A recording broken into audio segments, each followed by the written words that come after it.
Det är inte många som känner till att vi analyserar merparten av alla nya fordon för nordisk marknad här på Stortorget i Örebro. Här analyserar vi våra bilar som så småningom landar ut som Kabas-modeller i Kabas.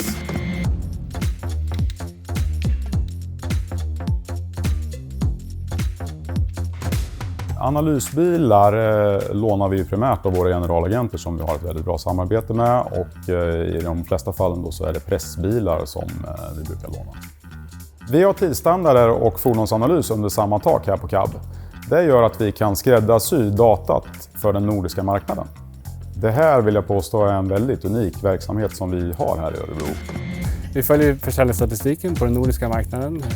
Vissa bilmodeller vet vi kommer sälja mycket och andra kommer sälja mindre. Och då avvaktar vi med att analysera dem. Och när de är uppe i volym, då kommer vi att analysera dem. Vi skapar reservdelsunderlaget baserat på reservdelskatalogen från biltillverkarna. Kabas har en egen struktur, så vi försöker göra det så likt som möjligt, även om biltillverkarna benämner dem väldigt olika, reservdelarna. Så det blir lite av ett detektivarbete.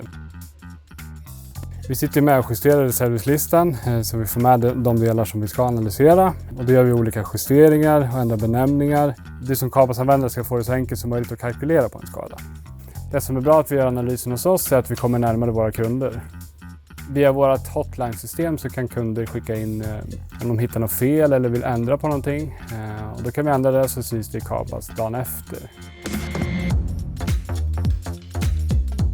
Det vi håller på med just nu är att vi har en Mercedes EQS inne för analys. Det vi gör innan bilen ens kommer hit är att vi sätter oss ner och går igenom underlaget som Simon och de andra teknikerna har gjort för att kontrollera hur vi ska utföra själva analysen. Vi demonterar delar så som stötfångaren fram och bak exempelvis. Vi mäter alla lackytor på de utvändiga reservdelarna och sen kikar man på hur det ser ut invändigt. Vi beräknar på delar såsom clips och skruvar och vi mäter även svetslängder till allting som kan komma att bli skadad i en eventuell krock. Och allting följer metoderna ifrån fabriken och tillverkaren. Det jag gjorde innan var att vara en skadeberäknare som räknade på alla skador som kom in. Så att det är väldigt roligt att stå här och jobba för produkten som jag använde i mitt tidigare arbetsliv.